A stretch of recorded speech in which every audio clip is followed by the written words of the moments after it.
وصفتنا اليوم رح تكون منسف الرز اللبناني، الرز باللحمة. وبصراحة وقت تكون محتارة بالغدا بيخطر على بالي هالأكلة لأنها سهلة وطعمها كتير طيب، وأنا بحبها كتير. بالبداية بدي أسلق اللحمة. عندي ورق غار وبصلة وعود قرفة، وعندي كيلو من اللحمة.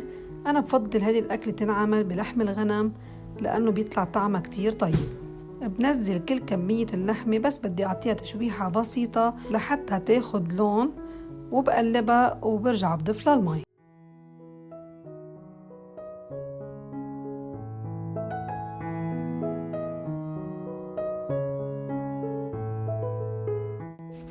هلأ بدي نزل المي، وأنا عم بستعمل مي مغلية تقريبا بياخدوا على النار مدة ساعة ونص.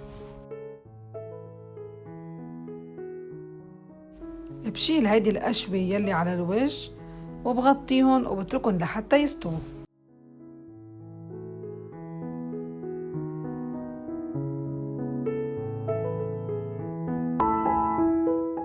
من بعد ما تستوي اللحمة بدي بلش حضر الرز، لأنه بدي استعمل مرقة اللحمة للرز.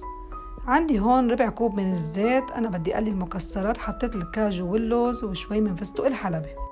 انتو فيكن تحطوا المكسرات يلي بتحبوها. بدي أقليهم لحتى يصير لونهم أشقر فاتح، وبرفعهم عن النار بهيدي الطريقة.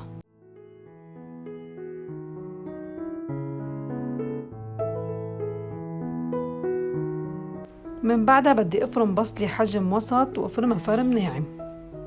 بنزلها بالزيت اللي قليت فيه المكسرات وبقليها لحتى بس تاخد لون.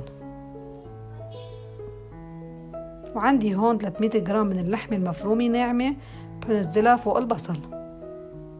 بالنسبة للبهارات أنا حطيت ملعقة وسط من 7 بهارات، ملعقة صغيرة من فلفل الأسود، ملعقة صغيرة من الهيل، ملعقة صغيرة من القرفة، ملعقة صغيرة من جوزة الطيب. بحركهم مع بعض، بقليهم مع اللحمة والبصل، ومن بعدها بنزل الرز. بالنسبة للرز أنا عم بستعمل رز البسمتي الحبة الطويلة. هلأ بنزلهم فوق اللحمة والبصل يلي قليتهم، بحركهم منيح وبضيف الملح والملح حسب الرغبة.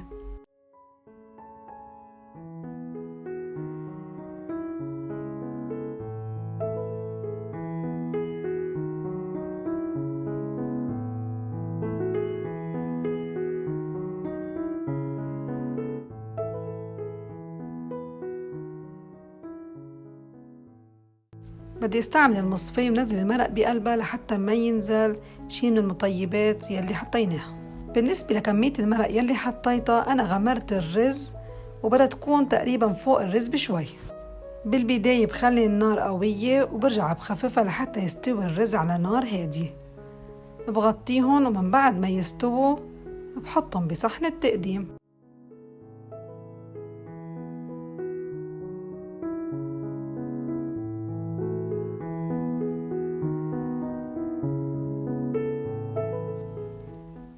هلأ بدي أحط اللحمة فوق الرزات. هيدي اللحمة يلي سلقناها.